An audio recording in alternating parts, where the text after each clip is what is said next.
Now, according to Delhi police sources, in view of the current situation in New Delhi district and in light of law and order, FRS cameras have been installed at various locations to prevent anti-social elements, criminals, wanted criminals or anti-social elements from entering the Jantar Mantar protest. Previously, Delhi police has installed FRS cameras at various locations for security purposes during major events in Delhi such as January 26th, August 15th, Holi, Diwali, Eid and Ram Leela. As per Delhi police sources, it is completely false to claim these cameras have been installed around Jantar Mantar in New Delhi district with the intention of spying on the Jantar Mantar protest. Delhi police and central agencies have received inputs that cross-border terrorist organizations are also monitoring the student protests and conspiring to disrupt the national atmosphere. So clearly, of course, the Delhi police now issuing this clarification. Javed Hussain is joining us for more on this story. Javed, what are your sources telling you? What is the real intention of those FRS cameras which have been installed? What is the police saying? Because there are some who are claiming it's being done to spy on students.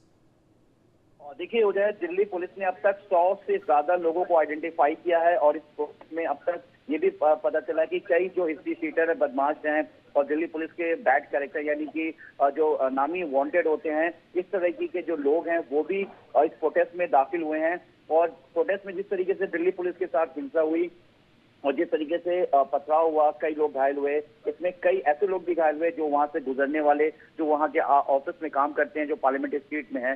और जंतर मंतर में जिस तरीके से movement है उसको लेकर और Delhi police ने FRS यानी कि फेशियल रिकॉग्नाइजेशन सिस्टम वो एक कैमरा अपलोड किया है जो सीधा क्राइम ब्रांच इसको जो है से ऑपरेट करेगी। और इस FRS जो कैमरा है इसमें उन लोगों का डाटा होगा जो कैरेक्टर्स या दिल्ली पुलिस के वांटेड हैं या दिल्ली पुलिस के जो भगोरे हैं, ऑफेंडर्स हैं और खासतौर से वैसे जो दिल्ली पुलिस के अलग अलग थानों में लिस्टेड है।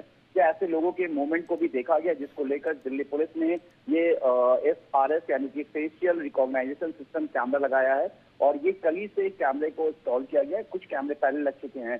जानकारी के मुताबिक जो हम आपको बता दें कि अब तक जो है 4 FRS कैमरे को लगाया गया, जो अभी तक की जानकारी मिली है। इसको अलग अलग पॉइंट पे लगाया गया है। वहीं दूसरी तरफ प्रोटेस्टर्स जो कि बीजेपी प्रोटेस्ट में शामिल, उनका कहना है कि ये उनकी जासूसी करने के लिए ये कैमरे लगाए गए हैं, लेकिन दिल्ली पुलिस ने इसको साफ इसका खंडन करते हुए कहा है कि किसी तरीके की कोई भी जासूसी ये नहीं है।